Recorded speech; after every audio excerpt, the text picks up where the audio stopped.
you're listening to this episode, chances are the past few weeks haven't quite looked as you expected them to. They definitely haven't for myself and my family. For many of us, the last few months have felt very unsettled. Families spread across different locations, loved ones not always where they usually would be together, and that constant juggle of trying to keep everything moving.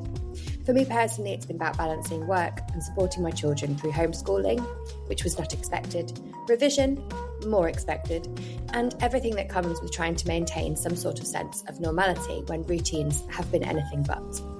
And I'm not alone in that. So many educators, leaders and families are navigating the same space, spinning multiple plates, adapting quickly and doing everything they can to keep children learning, engaged and supported. But what continues to stand out, even in moments like this, is the unwavering commitment from educators to do what's right for children. Not just to keep things going, but to keep them meaningful, joyful and human. And that's exactly why I love this episode. And I was so adamant that I would make sure that it was still recorded, even though we had to have multiple relocations of times. Please, today, we're exploring something that captures all of what creativity, resilience, and the power of learning through play can really create. We're diving into Taskmaster Education, a programme I have to say I absolutely love watching with my own family. Just brings us such joy, laughter of so many different ages and brings connection that you sometimes lose when you have teenage children. There's something brilliant and simple yet powerful about it. And seeing the same concept thoughtfully brought into schools, adapted for learning and yes, perhaps with a few of the naughtier bits removed, but still holding on to its magic, is just incredible. In this episode, you'll hear directly from teachers on the ground who are making this happen, as well as the team behind Taskmaster Education itself. You'll get a real insight in how this approach is being used to build skills, creativity, problem solving, communication, and confidence in students. Skills that really matter more now than ever. In a time that's felt uncertain for many of us, this conversation is a reminder of the possibilities within education, the ability to adapt, to inspire, and to bring joy into learning.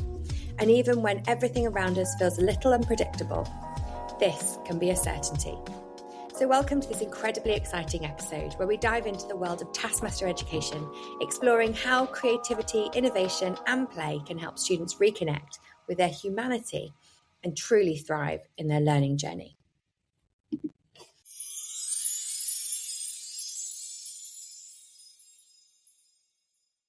Hello and welcome to the EdTech podcast. Please, would you all be able to share a little bit about who you are, where you are, and what you do? Hi, I am Poppy. I'm the assistant head teacher in Senko at a small primary school in Wokingham in Berkshire. I am the club taskmaster for our school, and I've been running Taskmaster Club for 2.5 years now.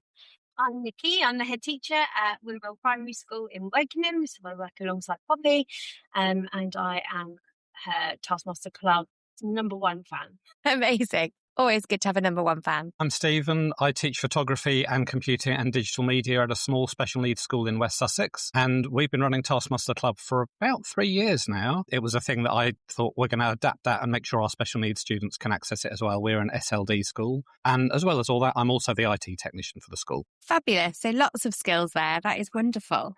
And one of the things I guess would be really helpful to start with, Taskmaster, I know in the UK and in the US is incredibly popular, but tell people a little bit, to those that are listening, a little bit about what does Taskmaster Club look like in comparison to Taskmaster and what does it entail? I think the key distinction that I've found is, and that something that my students have said, is that you're much nicer than Reg Davies because we're about raising up the students and making sure they have a positive experience. And it's not about making a comedy put down or a funny aside in the way that obviously a comedy television program is. So where we have a challenge and something goes wrong, instead of making it into a hilarious joke about how it's gone wrong, it's trying to always find a positive aspect to it. Which is so lovely in terms of, especially with your setting in a special education and needs school as well, that reassurance that, things can go wrong. We can try, we can become resilient. We can maybe see the funny side of things as well. And maybe even, I'm sure some of them would think about what maybe Greg Davies would say. In our primary school, the children aren't necessarily aware of Taskmaster so much. There is an edited version that has certain things bleeped out that some of them have encountered. But on the whole, they're not terribly familiar with Greg Davies and his attitude. I actually get the opportunity to channel that a little bit. So only in the kindest possible way, of course, but we do try to make sure we're not taking ourselves seriously. So it's always good to have just a little bit of that edge, but also reminding the children everything that they have achieved is really valued. Amazing. And so take me through then a typical setting within your schools. When do you do Taskmaster Club? What was it that really made it very exciting and interesting for students to take part in? What does that look like for you? We run it as I think it might have been the original model where the parents sign up. I run it as an after school club, and it's open to across Key Stage 2, and children appear every week. They put themselves into teams because they've paid to come to the club, so they get to choose who they work with. And then the format is not dissimilar to Taskmaster. They have the videos that Alex Horn has recorded. They find that so exciting to see that, and they really take that as a personal message to them when the tasks are being delivered. There's generally a prize task that carries over from the last week, so they've been thinking about it since their last session. Then they talk about what the prize task should be, as much as the show does, why it should be a winner. Then warm-up task, and then a main task, followed by an if you have time task. And each of those is introduced by a video with timers. I find it's a very slick production, and actually most times I can just press play on it and the club runs itself, and the children find that it's a personalised experience. For busy people, it's absolutely brilliant, and the children come back and back. It's probably our most popular after school club, although the most expensive. It's not expensive, but we don't generally charge. As a special school, almost all of our students come in on county transport, so after school clubs are very difficult to organise logistically, and we have a huge catchment area, so some of them are travelling over an hour to get in, and it's very complicated for parents and carers to be able to pick them up after school. So the first decision was to switch it and make it a lunchtime club. And again, this was 3 years ago when it was mainly an after school club, as Poppy and Nikki set it up, and we moved it to be a lunchtime club, which made it available for all students in the catchment group who might be able to do it. The trick is squeezing it into a lunchtime slot, as well as enabling them to still have time to eat their lunch. So it was always students who want to do it. I ran the test club for students who I thought would enjoy it. And the head teacher, they're selling Taskmaster Club goes one of two ways. Have you seen Taskmaster on the television? It's that comedy program. And if the head teacher you're pitching it to says, yes, it's great, job done. If they say, sorry, who is Greg Davies? You have a bit of a sell on your hands. So I had to sell it to our head teacher as how it would work. But they saw the idea and she came to see the test run, and the students were hugely positive from that. And so now it's set up to run on a Monday lunch club. And as Poppy and Nikki said, it kind of runs itself once you're set up, because the students know the format, they know their teams, and the videos and the timer sets it all up very neatly. Usually at the start of each task, I'll pause the timer just to reiterate the task for the students to make sure they have understood it, because sometimes some of the language is a bit complicated for them. And once I'm happy they've all understood the task and understood what they're going to do, I'll start the clock and off we go. That's incredible. And I love the fact that it has the videos. I think that's such a special part of it. Both of you have mentioned that, in the fact that makes it so real world. They are really taking part in something. Reflecting on something rather random, I remember buying the Jumanji game when I was younger, when Jumanji had just come out, and being terribly disappointed that it didn't want to move and it was just a cardboard board. But it's that kind of thing of the expectation. And I really feel like probably part of the success is the real link and that clear link between the show and the school club version. Because it really makes it really exciting to think that this celebrity that you see on TV, this person who makes up all these incredible tasks, is really asking you to do it as well. And that's quite an incredible thing. Richard, I'd love to hear about how your school puts the Taskmaster clubs on as well. We've talked about lunchtimes and after schools and how successful they are. What does it look like in your scenario? Well, we run it after school on a Thursday, with myself as the taskmaster and one of our TAs as what we call the assistant's assistant. So they come along as the kind of lowest of the low, even under Alex. And we run it on a Thursday. We used to run it in the hall, which was fantastic. We had all that space, very few resources immediately available, but lots and lots of space. And then we had to move out of the hall. I thought, this isn't going to work in the classroom setting because it's going to be too small. But we thought, let's give it a try. And we moved it into my classroom, and it worked just as well. It worked differently, but we lost a bit of the space, but then we gained so many resources so that they were able to just grab stuff from around the classroom. Teacher in the next door classroom who was friendly to us, to allow them to pop next door and use that as a bit of an overspill, particularly preparing for the main task. So we run it over those two classes. They're able to watch all the videos nice and easily, which we didn't have in the hall.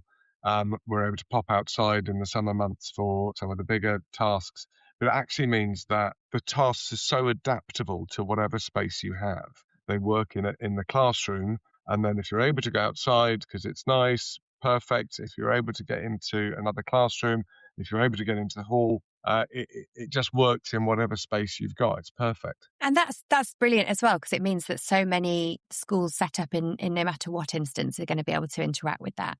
Now, I love when you've just spoken there around your assistant's assistant. I've watched the short video that is on YouTube. We're going to be putting it into the show notes. I very much enjoyed the play between yourself and your assistant's assistant, which is quite interesting because Stephen was just reflecting on how the children have said it's so nice. Do you really embrace the kind of relationship, possibly not to the same standard as they do, but of that kind of characterial, jovial sort of play? Yeah, absolutely. Yeah, the thing I love about Taskmaster Club is that it's fun and it's nonsense and it doesn't matter. It's not a maths lesson. It's not an English lesson. We're able to tease each other a bit. I can say things as Taskmaster that I would never say as a class teacher, and I will say to them at the end of a task, I think lots of those were really rubbish, actually. And none of you did this and this and this, which would have been great fun, which kind of gives them ideas for the next task. And then other times you go, actually, they were all really, really good, and I'm going to find it difficult to judge between them. And so you're able to be kind of a bit cheekily honest with them because they know it's all fun, because it doesn't matter. Those children who often find it really challenging to get things wrong in a formal setting, because it's making a paper aeroplane with a blindfold on or something like that. It's not important. So you can, and I'm always ruthless about, sometimes my assistant will say, well, that team aren't doing so well for the last couple of weeks, and so they need the points for this. And I'm always, no, we've got to do it task by task. You've got to go. Yeah, these guys have done well. These guys, they haven't put as much effort into it, or they haven't put as much creativity. Because it all evens out, because you will have some tasks that the more academically able who might be doing well that week, they overthink something, or they try and be too clever with it, or because they're taught so much in class, as part of normal educational pedagogy. Take your time, consider these things, think before you do something, reflect on it afterwards, because all that's gone out the window. It enables some of the children who just work on instincts a bit better to exceed. And I've never had one team fall really drastically behind or another team go super, stratospherically ahead. That's being absolutely fair with each task, to each one on its own merits, and they know that I'm strict, and that I'm a bit ruthless, and that makes it fun. Yeah, absolutely. I think it's very true that the students know if you're giving out sympathy points, and they won't stand for that. They won't stand for that. But it's the sense of fun. You're always laughing with them and never at them, and that's the important distinction. For all the activities, our students as well, who struggle sometimes with feeling they have to complete something or it has to be the best. And you have, build the tallest tower and the tower falls over 5 seconds before the end of the task. It's like, I'm afraid you've only got a 5 centimetre tower. But they accept that because it's part of the terms of the task and you've got the countdown going on. And it gives them a chance to have, to have that stress of completing something, but with it genuinely not mattering. And the points do always seem to more or less balance. We've had some very close finals where it's come down to literally the last task of the term. Absolutely agree with all of that, especially, and resonate with your point, Richard, about things do level out. The nature of the tasks is that there isn't a team necessarily streaking ahead, and actually their expectation might be that should they learn to understand that not everything is their area, and they're much more accepting of that as time goes by and they get used to the format of the Taskmaster Club. And as you say, it doesn't matter, and they're able to accept that some things just don't. They can be fun without you having to win. Absolutely. And I think that's probably one of the real benefits of this whole format of it, in that they can see that this is happening to adults and it's a fun game show that they may have possibly seen. Some of them may not have. But actually, those really core skills that we need. I know one of the reasons that I was really keen to get an extended version, obviously post the Bet show with talking to Ali and James, was because of the skills and the really important life lessons that I feel this is really teaching children about how to be a bit more resilient or maybe not take everything so seriously. Being able to really start to understand that, actually not being successful, but seeing other people do it in different ways is showing them so many more vital life skills that it would be if everybody just did it the same way, or everybody did it so it was perfect, or, all these things, we can jump through hoops and make it identical, but we don't want to. We want everybody to be able to embrace what their qualities are and really learn from these skills, don't we? I'd love to know a little bit about some of those real sort of success stories that you have seen in your schools.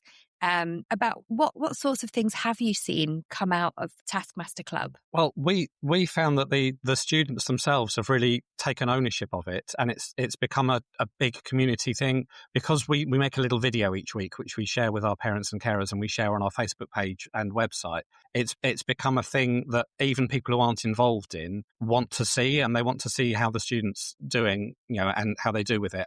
And a feedback I had from a parent in our nursery class, who obviously don't currently take part, is that they were so happy to see the potential outcomes for their child that they haven't seen yet. That's like, when you're struggling with having a child with special needs and, you're still coming to terms with that, to suddenly see what the students can achieve and what your child could potentially achieve, when the time comes, is a huge positive across the whole school for them to be able to see and reflect on.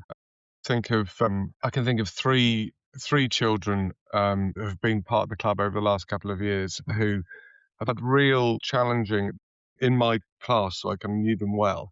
All three had EHCPs, so often required one-to-one in classroom for behaviour, for just focus, for being able to cope and get through the day. And parents asked if they could do Taskmaster Club, and I said absolutely. They won't have their one-to-one. They won't have that support. They might find this challenging, but let's give it a go and give it a try. And all three flourished under it, and they were supported by the rest of their team. They found, because it was so different, because the expectations were so other, that they weren't conforming to something that they'd been having to kind of fix to for the last 4 or 5 years of formal education, but they were able to do something that used a part of their brain maybe that they were more used to, that they were more had easier access to than some of the stuff they were often asked to do during the day. And the delight on their faces when I can think vividly of one lad who was having to do a silly walk across the playground with his classmates, with his teammates, and just the joy on his face from doing this absolutely nonsense task, but succeeding in it and having fun in it and being part of the team, and then his team then doing well in that task. It was something that I think he'd not experienced in that way before.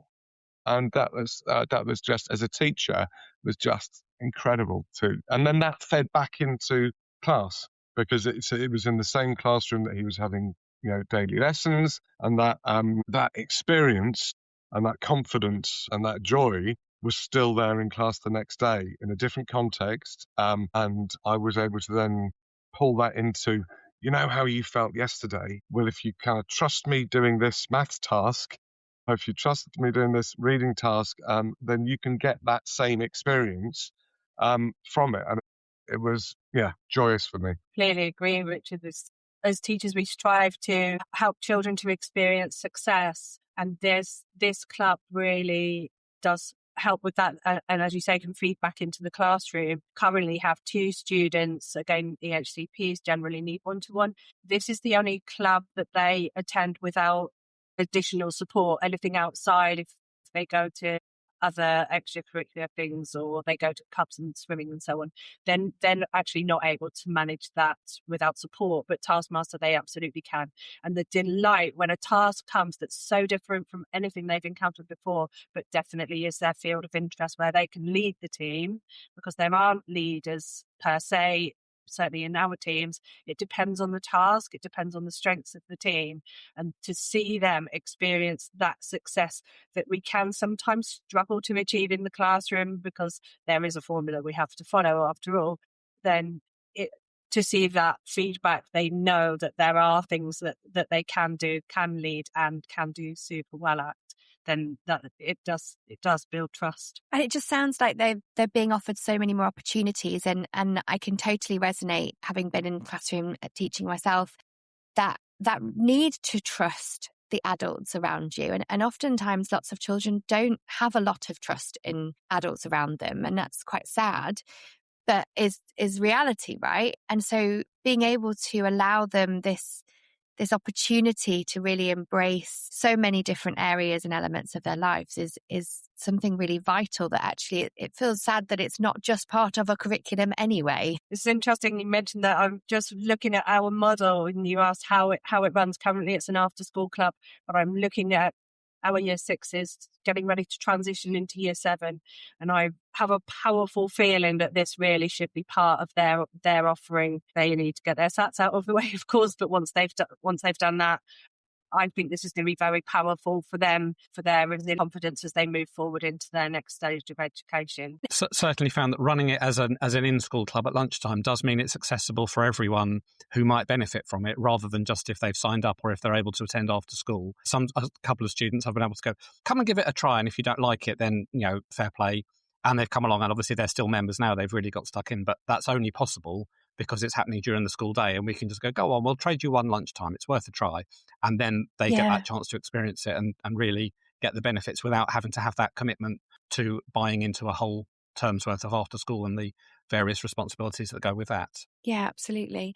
And I think it is about those skills that they're going to be learning, problem solving, communication, sometimes negotiating, I'm sure, with their other team members to do what they want to do, or that they believe certain things are better, and kind of having that real arguments around, but this is why, and really that constructive sort of discussion around their opinions. And those things are really the basis of what we want children to be able to develop as young people as they grow and start to understand the world more, is that critical consumption and understanding of how to process certain challenges, opportunities, disagreements. What are some of the really core skills, I guess, those human skills that we're really seeing coming out of this? Yeah, I think communication is a massive one.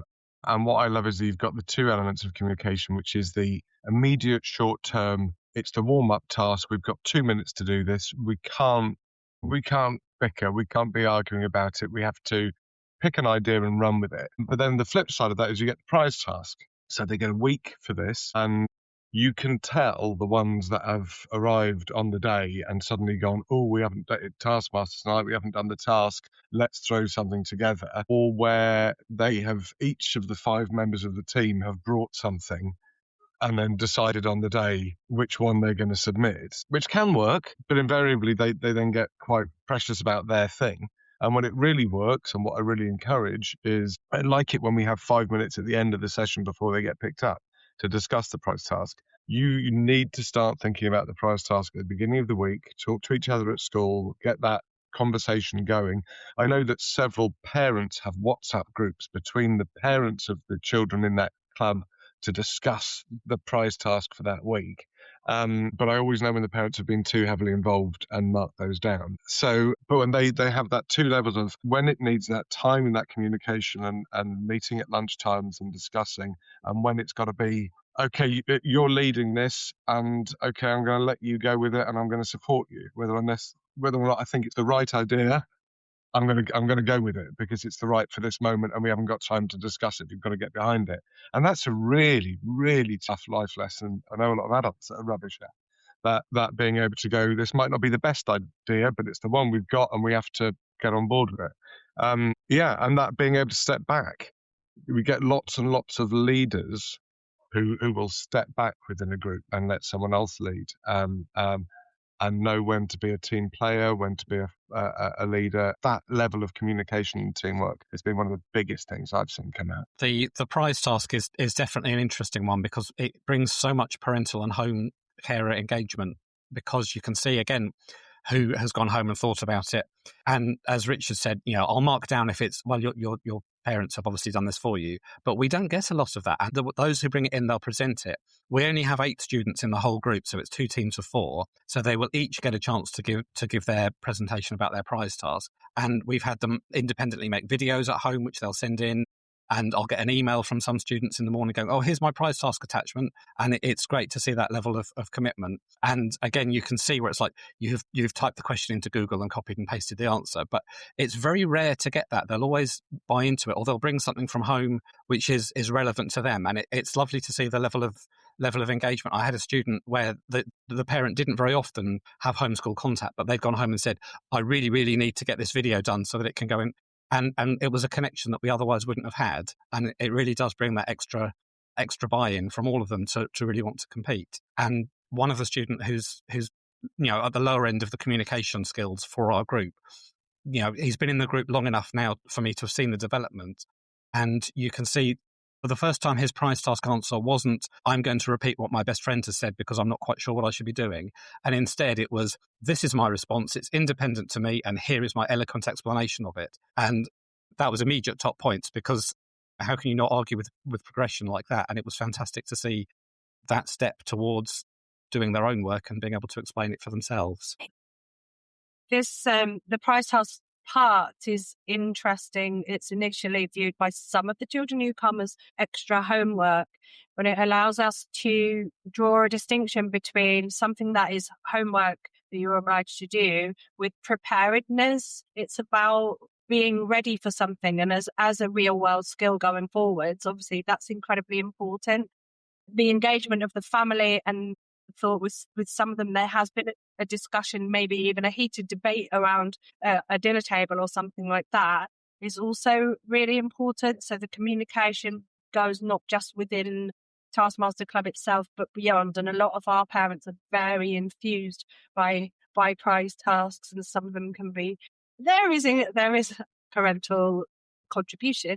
However, the children are really proud that as a family they've collaborated and they're coming to it ready, and that's a great feeling that we always celebrate when they have done that work beforehand. I'm sort of very aware how vain I am, and how anything that appeals to my sense of vanity will do well. I was the prize task of socks a few weeks ago. They'd found a photo of me on the internet and had some socks printed with my face on it, which I now always have to wear for Taskmaster Club. How cake and things like that will always do well as a prize task. So yeah, it's lovely that I do like parental involvement, but not when it's just them doing it on their own. Yeah, I feel they like definitely learn your interests. It sounds as if you may need to have a parental Taskmaster version, just maybe once a term. Bring them in. I feel like it possibly. If my son's school were doing it, I would be a little bit jealous. It sounds like an incredibly there are fun... lots of online. There's lots of online resources that they do. I mean, there's a big comic relief Taskmaster for which is tomorrow, of course. But there's lots of resources they put out that are shared tasks or team tasks that are available on YouTube from Taskmaster Education. So it is something that can be put out to the wider school community or the wider family community. Incredible, as you say, as a once a term thing. So there are ways to do that. Yeah, and there's just I noticed just this morning, White Rose have released there's a Taskmaster tie-in for a maths task, which I think parents are able to join in as well. So yeah, it's everywhere. It really is. It's taking over the world, which is amazing. I think, so much of this, and as I mentioned earlier, one of the reasons I really wanted to be able to share with the global audience that we have here on the podcast is because there is so much talk around technology and the things that it's going to do to take away our human skills. But I believe that things like this are the reasons that we're going to be able to really embrace our humanity. You know, seeing something like Taskmaster alongside the curriculum, alongside those technological skills that children are going to need to embrace. For me, this is what's going to help students to really develop those skills that they need. I think, what are the biggest things? I know we've spoken about communication. What are the things that you've seen that you just didn't expect to see from Taskmaster in your schools? So what are the things that really went, was not expecting that to be something that we saw as a side part of this project, this club? I've quite enjoyed seeing students become aware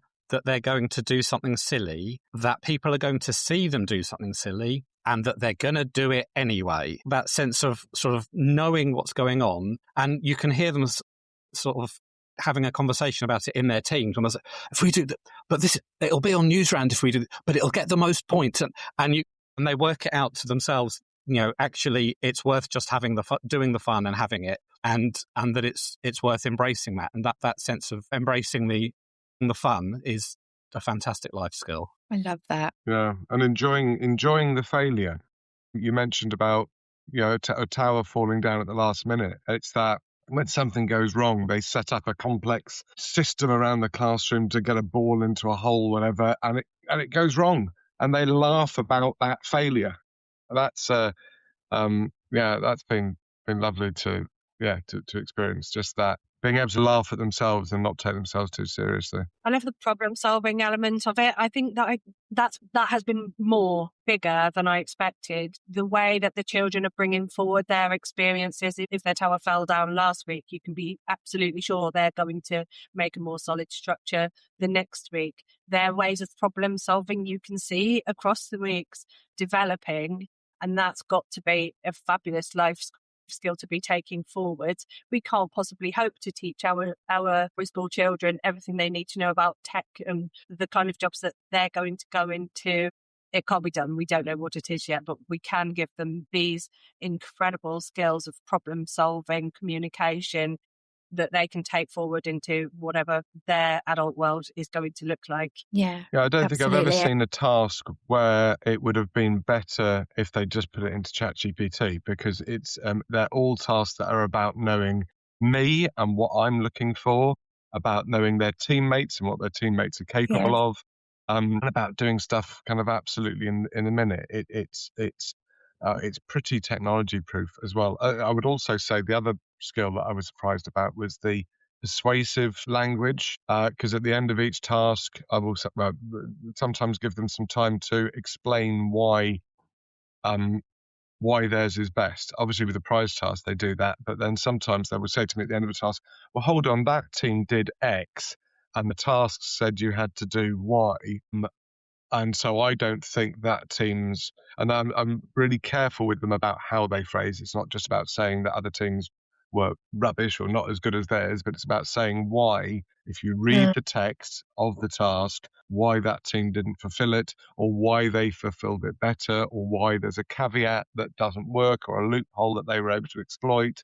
So that being able to read and analyze a text and then being able to use persuasive language to convince me why theirs was best is another really important skill. Yeah, absolutely. The lateral thinking and the rules lawyering, and being able to say, well, actually, this is what it said on the task, and it didn't say we couldn't do this, and it's like, yep, that's fine, and that I'll absolutely accept that as long as they have explained it in a way that makes it clear. They all dive for absolutely. the dictionaries often at the beginning of the task. They'll rush over to the dictionary corner and have a little look through. Well, exactly what does that mean, and what does what is a tower, what is a structure or whatever. Say it with me. All of the information is on the task. So, and they get really upset if I don't give them the actual physical task. If I haven't printed it off, they'll let me know. That's a weekly ritual, is opening and reading the task. They compete for who gets to be the one to read it out. Okay, so I give each of the teams the task. There's a printable task that comes with it. I don't actually go so far as to wax seal it. I should invest in a little seal to really add authenticity. Well, I use blue tack. Oh, well, you try and colour the blue tack, and that might make it a little bit more authentic. That is incredible. I think I would like to ask one last question before we draw this to a close. It's just so lovely to hear you speaking about everything with the children and the things that they're learning and just some of those insights, especially around their confidence when it comes back into normal classrooms. I think that's brilliant. But as a Taskmaster enthusiast, what is your favourite prize task? What was the favourite task and what did the children bring? I'm going to go with the one I mentioned earlier on, the favourite thing with wings, because this was the one where the student stepped up and it was the first time they had their own clearly independently thought out answer. We had lots of regulars. We had, one of the students knows that I like dinosaurs and came in with an Archaeopteryx, and they had their own fossil, which was fantastic. But the answer that I loved was from the student who said, dragons are best because they can fly up and down and spin and catch fish. And he said that himself quite clearly, his own explanation, that's complicated language for him as well. And that was just real progress, which was just fantastic to see. Love that. And dragons are cool, so I get that. I'm trying to, there are so many. Behind my desk in my classroom, I have a Taskmaster board with various prize tasks stuck on and things that they've contributed. There's lots and lots of pictures of me that they found. They know I'm into theatre, so often they'll have, if there's something to do, one of the spellings of one of the words was theatre, that they'd had to come up with an acronym for remembering how to spell theatre, so they'd done one of those. Sometimes there's really simple things. The planets, edible planets, that was a nice one, because they'd all brought in a selection of cookies and things, and they're from different sizes, so there was lots to eat there. And I love it when they bring in edible stuff that there's just enough for me and nobody else, and I can just sit there and eat it during the session, not giving any to anybody else. But there are so many, and sometimes the simple responses are great, and my Taskmaster socks were obviously great. Yeah. It's just too many to mention. Amazing. I also enjoyed the mnemonic for the spelling. The children had done their research and found that I have never been able to, with confidence, spell the word broccoli, but they did come up with the mnemonic for that. I haven't memorized it, but I have got it stuck to a board so that I can work on it over time. Also, the ones that encourage them to bring in food. Very recently had a prize task to do with something that was named after a place, and I was delighted when someone brought a certain chocolatey orange biscuit/cake named after an ancient port called Jaffa. And yes, I was able to really enjoy those. So those, the ones where they've done a little bit extra and found out what you like, are fun. But then also the ones that relate to travels that the family have had, and they bring photographs of places that they've been, important landmarks. So again, that that a big conversation has happened at home makes that prize task even better to hear about, because the children are so enthused and they've gathered everyone's opinions. Love it. That is amazing. Actually, I tell you one of my favourite prize tasks. So I've got to tell you this. I can't remember what the task was, but they responded to it. This was very, very early days. I think this might have been in the kind of pilot one. They set as their task, I think it was the best gift for the Taskmaster. And so they set me a task, which was their gift to me, because they knew I liked Taskmaster. They set me the gift, and the task was to get an egg as high as possible without breaking it. And so I have a friend whose dad is a helicopter pilot, and he took an egg, wrote Mr. Eske's egg on it, and took it up in the helicopter, and we've got a photo of him, photo of the egg, which they thought was cheating, and I explained why it wasn't, and was right. That actually possibly was one of my favourite prize tasks. That is amazing. I absolutely love that. I think all of this shows just endless possibilities of fun to start off with, but so many things that can really broaden students' horizons and understanding, and just help them to, from my perspective, just be a bit more confident in the world that's out there, and actually understand how to navigate that a little bit more effectively and with a bit more resilience, and with some really great workarounds when they see a word that they disagree with. It has been an absolute pleasure to have you all on the show. And one small request I'd love is maybe to have some images of those prize tasks and things that we could share on our social media to share out to audiences to see the sorts of things that can be achieved. and the fun that you've been having would be absolutely wonderful. But as I say, it has been fantastic talking to you. Thank you so much for your sharing your Taskmaster clubs with us. Thank you. Thank you very much. It's been a pleasure. fantastic. Thank you. Okay.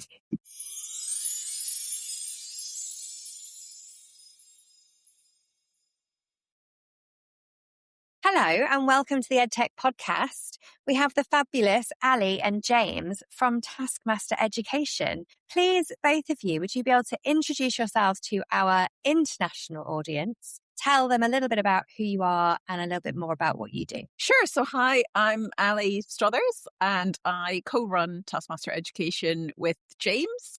We will tell you a little bit more about what we do in that throughout the podcast. And I'm also a lecturer at Warwick University here in the UK. The other co-head of Taskmaster Education, I'm James Blakeclub. We're the ones who use, Taskmaster, the TV show, the format and the ideas from that show with young people around the world to develop loads of important life skills that we will no doubt go into. My background is primary, so we sort of come at it from both ends of the education spectrum, if that's a thing. I think it most definitely is a thing. Absolutely. Excellent. Okay. And it's brilliant to have you here. So for those listeners who missed the BET episode that we did with you, we had you very briefly on for about 10, maybe 15 minutes talking about Taskmaster Education. You obviously opened one of the BET shows and talked a little bit around that and gave some of the people who were presenting there some tasks to do themselves.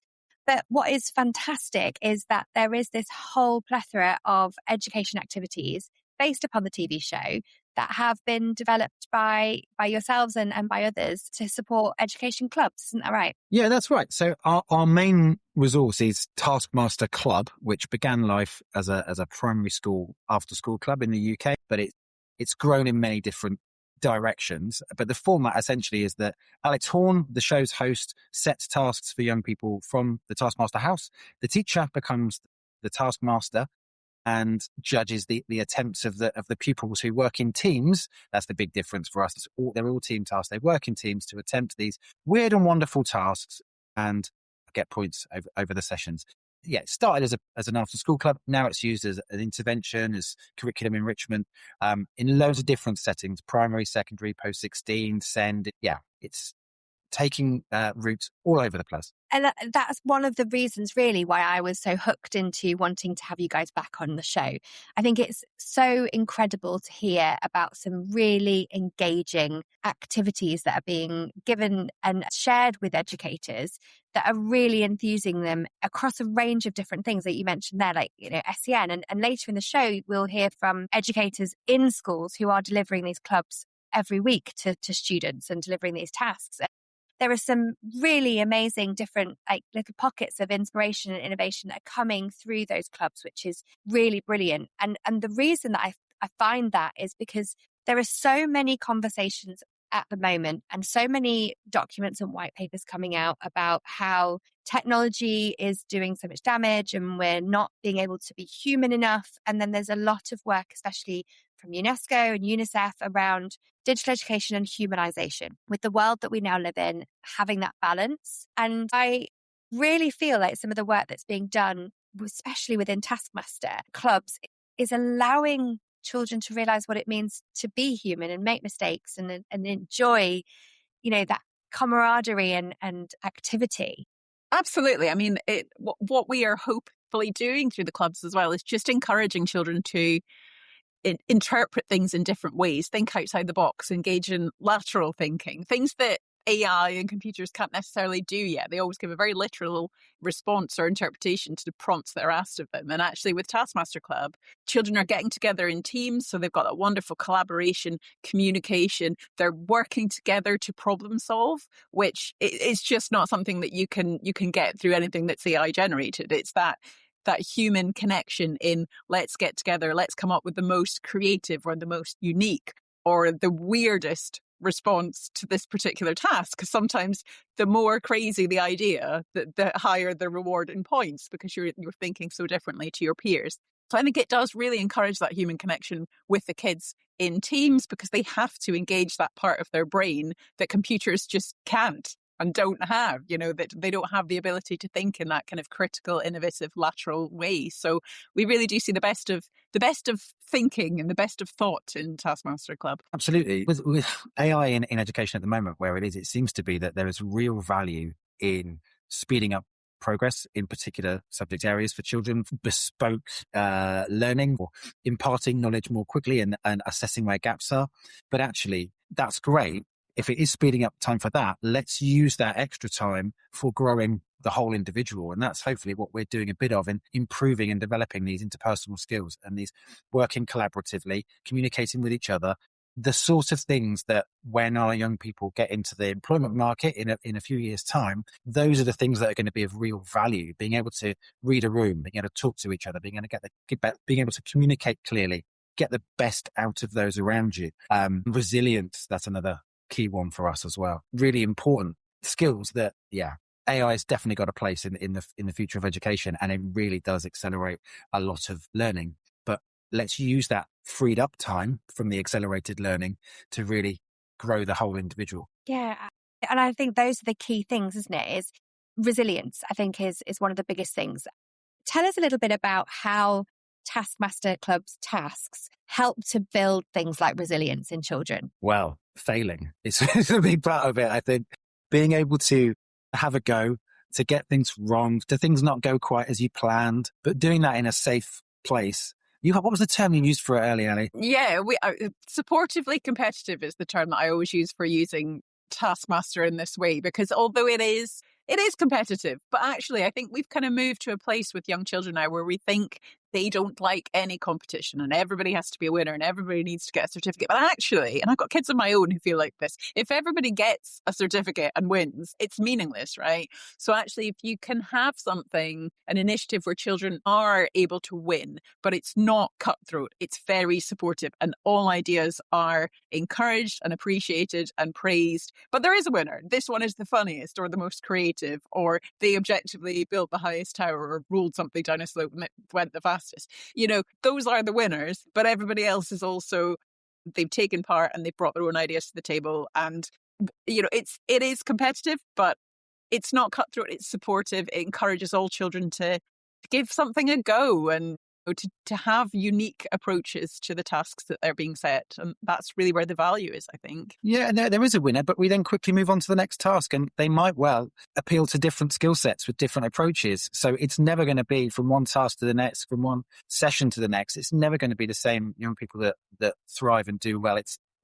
We really value creativity of thought. So different people's approaches are really rewarded, which is why it sort of resonates particularly well with young people with neurodivergencies, because all of these different skill sets, all of these different approaches have their own merit and value.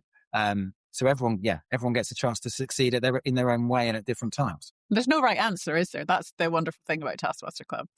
Unlike other clubs where there may be an answer, or you have to do a particular thing in a particular way, you have to score a goal, or you have to win at chess, or there's nothing you should be doing right at Taskmaster Club. You just go with what you think is a good approach to the task, just as in the show, and see what your Taskmaster thinks about it.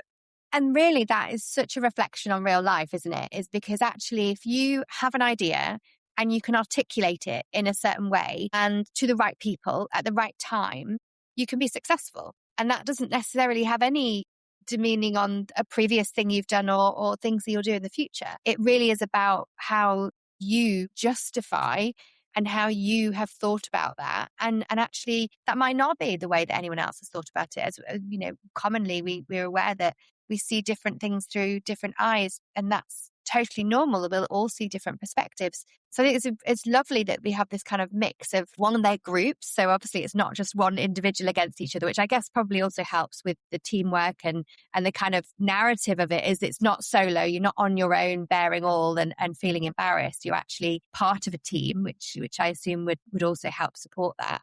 But then actually that you can build these perspectives together and probably also maybe nab a few other people's ideas from things you've seen before. Yeah, I was at school this week and they were talking about that, how it certainly, so they'd run it with their sixth formers, and then with the school next door, the sixth formers were running it with the year threes.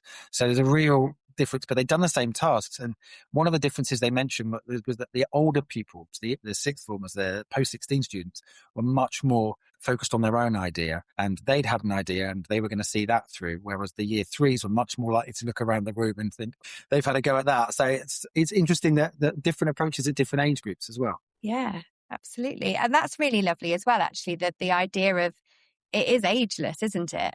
These tasks are incredibly able to be picked up at any point because they are just problem-solving tasks in time. Yeah, different ages will approach it with different levels of complexity, right? You know, the little ones, they might take a more route one approach, and older children might overcomplicate. You know, you might get both ends of the spectrum, but all approaches are valid, aren't they? So that's what we've said all along. So it works with all ages. They'll just approach the tasks in very different ways. Yeah. And I guess that part of Taskmaster about there is no right answer. Like, why is that so important in this scenario within learning and within education across all ages? Yeah, sorry. The autonomy of decision making is really, really important. There isn't a right answer. There is no expectation. In a lot of curriculum areas, there is a correct answer in maths. There is an expected outcome in a science experiment. There is the model that we're trying to build in DT. And if it doesn't look the same as this, then there's going to be an element of failure going on. Allowing individual approaches and really valuing the merits of each individual approach is developing that creativity in the young people so that they are building confidence in their own force. And like I mentioned, they will fail along the way, but it's their failure and that they can learn from and improve upon, as opposed to just getting the answers given to them or over scaffolding or lots of support. So it comes down to them making their own choices and growing for themselves. That autonomy is really important. But you also mentioned before about explaining their thinking and justifying their answers. That's a massive part of it as well, because it doesn't always go right. And we often reference Judy Love, who was on Taskmaster. She's a wonderful presenter and comedian, and she wasn't the best at the tasks, but she did earn herself a fair few extra points by explaining why her idea was actually better than anyone else's, and really she should be scored really well for this. And there's a real lesson in that, in explaining what you're attempting to do and why actually the ambition might not have been met, but why it was the best approach, really.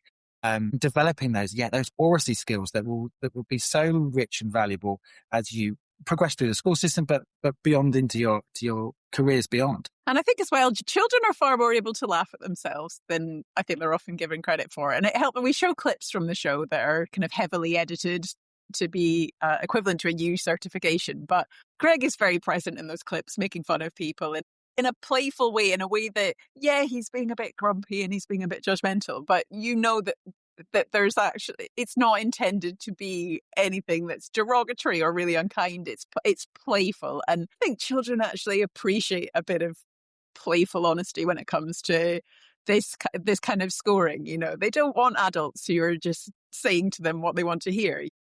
I think they do. Children really appreciate honesty far more than they're given credit for. It's same with the not being able to win this and not being able to win that. They're more resilient as little humans than many people think. Yeah, absolutely. I think it's definitely, I have a son who's incredibly competitive, and we used to play board games on a Friday evening because he just couldn't bear the idea of ever losing.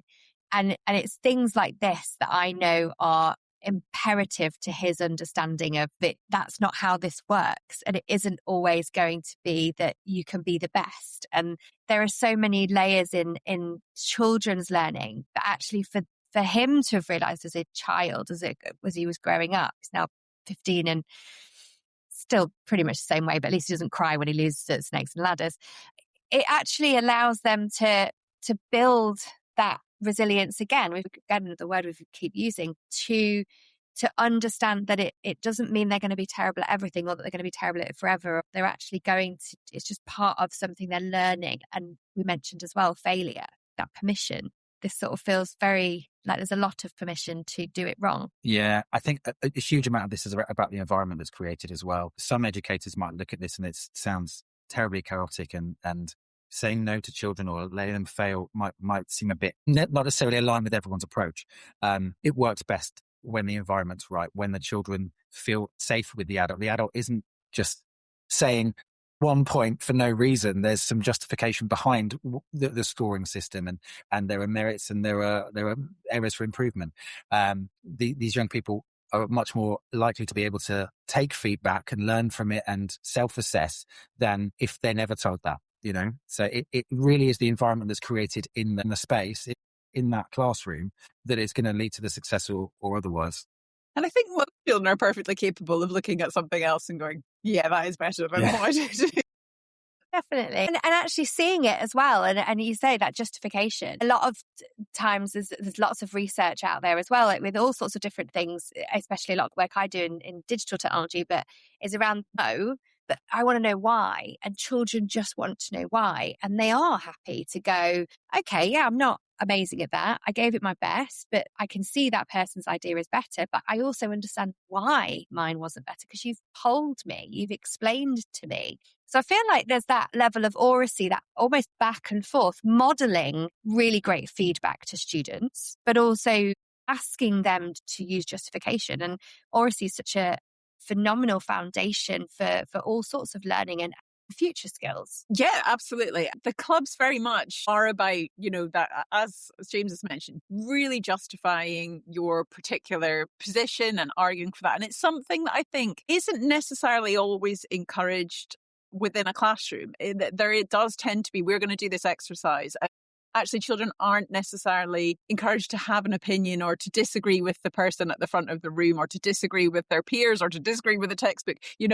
They're not necessarily given that space to advocate for what they think is the right position or a different position to the position being taken in the classroom. And actually, Taskmaster Club gives them that space to have what is essentially their own opinion, to advocate for that and to put it out there, to present their argument, particularly when they're doing the prize task in Taskmaster Club. They come along, and just as in this show, they have to really convince their taskmaster that what they have chosen is the best, here is why, and to try and convince that taskmaster to give them the 5 points. And I think that is different really to what children are predominantly encouraged to do within the curriculum. There are spaces where they might be encouraged to be more critical and to have opinions, but it's not the default setting within formal education. It never really has been. So I think it's offering something unique in the sense of building up their oracy, building up their justification, their reasoning, all these fantastic skills that are brilliant skills to develop for life. And like you say, how to respectfully modeling this respectful disagreement. It's something so lacking in the world today, that we're all so polarized in our views, and everyone who disagrees is so wrong, and we won't even talk to them. So teaching young people how to respectfully disagree can be a really powerful tool. Yeah, I think it's fundamental, isn't it? And I think if we come back to this idea of it being a world where it feels as if we're very much being taken over by technology and this conversation around it, these are the skills that, as you mentioned earlier, James, we can allow that to take away the time-consuming tasks, but really produce these human skills, these human attributes around it as to why we have done that, why we've taken that choice to use or not to use technology, to do this or not do that. And all these skills together, that these are the things that make us human and make us who we're going to be in the future, regardless of whatever job it is, especially considering the pace of change at which potentially the children that are doing Taskmaster Club right now, they might not have 1 or 2 jobs. They may have 3 or 4 different careers for their whole life, if not more.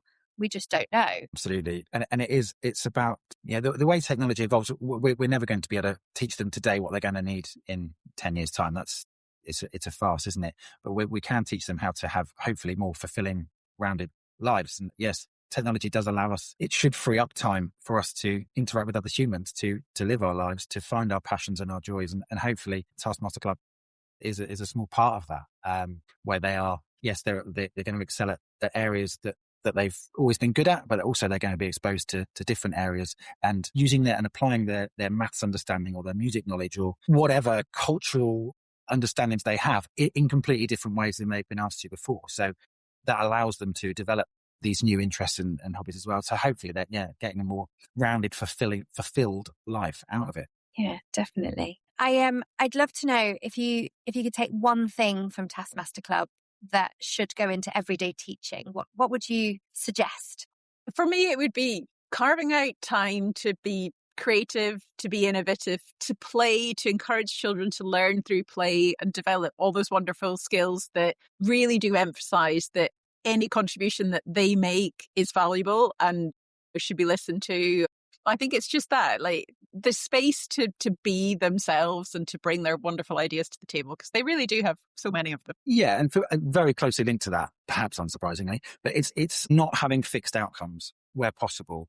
You know, an idea of what success is going to look like. There will be success criteria for a piece of writing, for a maths, whatever, but actually really celebrating different approaches, creative approaches, because we all do things slightly differently. We all will approach things in different ways, and there isn't one right or wrong answer. So it's allowing that freedom and that space and creating that environment where young people are happy to really, you know, say that thing that's just popped into their head and they don't know where it's come from, but let's get it out there and let's try and make sense of it. So not having overly fixed outcomes would be my key learning, I suppose. Absolutely. I just think it's such a brilliant concept that really plays into what we need to have within not just education, but within the world, to help people to have these skills that fundamentally are not being addressed, as we've said, by the curriculum. So I think it's really vital. And thank you both so much for kind of really spearheading it initially and obviously driving that. So it's a really great thing to have. Thank you so much for being part of that. Thank you. Thank you.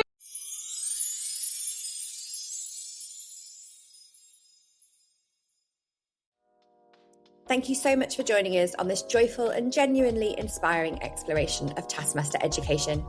In a time where so many of us are navigating uncertainty, juggling responsibilities, and trying to keep learning meaningful for the young people in our care, this episode feels like an important reminder of what education can be at its very best: creative, human, collaborative, and full of possibility.